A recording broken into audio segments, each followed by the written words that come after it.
Israel पर अब तक का सबसे विध्वंसक हमला हुआ है। इस हमले को हिजबुल्लाह ने खास प्लानिंग के तहत अंजाम दिया। 13 अक्टूबर को हुए ड्रोन हमले में इजराइल को सबसे बड़ा नुकसान हुआ है। 100 से ज्यादा सैनिक घायल हैं। सेना प्रमुख की जान पर खतरे की रिपोर्ट आई। सवाल यह है कि इजराइल के 3 लेयर डिफेंस सिस्टम को भेदकर हिजबुल्लाह इतना बड़ा हमला करने में कामयाब कैसे हुआ। कैसे इजराइल की एलिट फोर्स के बेस पर हिजबुल्लाह का ड्रोन पहुंचा। क्या हिजबुल्लाह को इजरायली डिफेंस सिस्टम के खिलाफ कोई खास तकनीक मिल गई है। हिजबुल्लाह की इस ताकत के पीछे कौन कौन है, चलिए बताते हैं।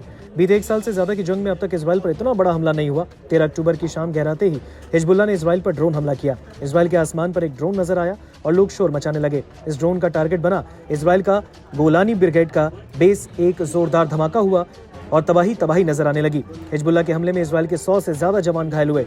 गोलानी ब्रिगेड के हेडक्वार्टर पर खून के धब्बे इसकी गवाही दे रहे हैं। हमले में 5 इजरायली सैनिकों की मौत की खबर है, 9 गंभीर रूप से जख्मी है। हिजबुल्लाह के ड्रोन हमले से इजराइल को अब तक इतना बड़ा नुकसान नहीं हुआ। हिजबुल्लाह का ड्रोन दक्षिणी हाइफा के बेन्यामिना में गोलानी ब्रिगेड बेस पर गिरा। इस बेस पर योम किप्पुर का डिनर चल रहा था। इस कार्यक्रम में इजराइल के 500 जवान शामिल हुए। डिनर के दौरान ही हिजबुल्लाह ने ड्रोन हमला किया। ड्रोन विस्फोट के बाद बेस पर अफरा तफरी मच गई। जिन जवानों के हाथ में खाने की प्लेट थी वो स्ट्रेचर लेकर घायलों की मदद के लिए शोर मचाने लगे। जख्मी की मदद के लिए एम्बुलेंस सायरन बजाती और बत्तियां जलाती हुई दौड़ती दिखाई देने लगी। गंभीर रूप से घायल हुए जवानों को अस्पताल पहुंचाने के लिए हेलीकॉप्टर का इस्तेमाल किया गया। गंभीर रूप से घायल जवानों को रामबाम अस्पताल में ले जाया गया। इजराइल को एक ही हमले में अब तक इतना बड़ा नुकसान नहीं हुआ। बीते 1 साल में हिजबुल्लाह के हमलों में 30 से भी कम लोग मारे गए, लेकिन इसे एक ड्रोन हमले ने इजरायली एलिट फोर्स के हेडक्वार्टर को दहला दिया।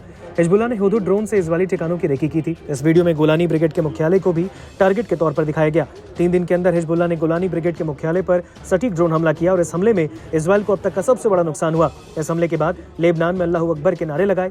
हिजबुल्लाह ने इजराइल को चैलेंज देकर उसके बेस पर हमले किए, क्योंकि 11 अक्टूबर को ही हिजबुल्लाह ने एक बयान जारी करके इजरायली सैन्य ठिकानों पर हमले करने की बात कही। हिजबुल्लाह ने कहा, उत्तरी इजराइल में आम नागरिक आईडीएफ को पनाह दे रहे हैं। बस्तियों में आईडीएफ के कैंप बनाए जा रहे हैं। ऐसे घर जिनमें इजरायली सैनिक पोजीशन लेकर हमला करते हैं वो हिजबुल्लाह के टारगेट पर हैं। 10 और 11 अक्टूबर को साफ संकेत देने के बाद हिजबुल्लाह ने इजराइल पर हमले किए और डिफेंस तकनीक इन्हें रोक नहीं पाई। अब लेबनान पर भयंकर बारूदी वर्षा होनी तय है। नमस्कार, मैं हूं मानक गुप्ता।